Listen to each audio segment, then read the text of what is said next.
আজকে পশ্চিম ত্রিপুরা জেলার আমাদের জেলা শাসকের কার্যালয়ে ফিশারি, এআরডিডি এবং এসসিএলএফ ডিপার্টমেন্টের স্টেট লেভেল আমাদের এই জেলার ভিত্তিক রিভিউ মিটিং হচ্ছে।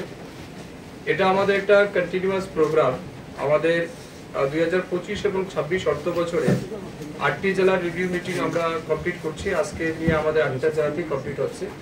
এই রিভিউ মিটিং এর মূল উদ্দেশ্য হচ্ছে আমাদের ফিশারি, এআরডিডি এবং এসসিএলএফ ডিপার্টমেন্টে 2024 এবং 25 অর্থ বছরে আমরা যে ফান্ড তাদের জন্য বরাদ্দ করেছি এবং আমাদের যে সমস্ত স্কিম প্রজেক্ট হাতে নেওয়া হয়েছিল সেটা কতটা বাস্তবায়িত হয়েছে সেটাকে আমরা পর্যালোচনা করব এবং সাথে সাথে এই ফিনান্সিয়াল ইয়ারের অর্থাৎ 25-26 ফিনান্সিয়াল অর্থ বছরে আমাদের এই দপ্তরে যে সমস্ত প্রজেক্টগুলি রয়েছে বা যে বাজেট বরাদ্দ হয়েছে সেটাকে আমরা কিভাবে দ্রুত বাস্তবায়িত করতে পারি এবং সময়ের মধ্যে সেই কাজগুলিকে কমপ্লিট করতে পারি তার জন্যই আজকে আমাদের এই রিভিউ মিটিং এর আয়োজন করা হয়েছে।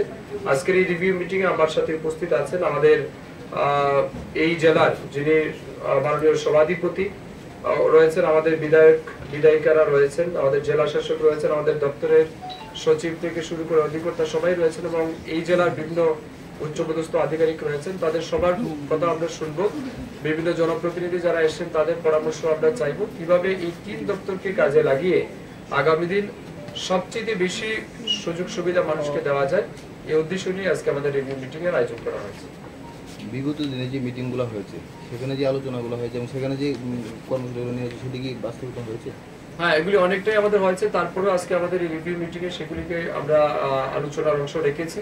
এখানে বিভিন্ন আমাদের কনসার্ন যারা ডেপুটি ডাইরেক্টররা রয়েছেন বা অন্যান্য অফিসাররা রয়েছেন তারা রিপোর্ট করবেন প্রথমে, অর্থাৎ লাস্ট আমাদের যে সিদ্ধান্ত ছিল তার অ্যাকশন টেকেন রিপোর্ট তারা সাবমিট করবেন। তার পরবর্তী সময় এই বছরের আমাদের যে এগুলি রয়েছে সিদ্ধান্ত রয়েছে সেগুলি সম্পর্কে আলোচিত হবে। ঠিক আছে।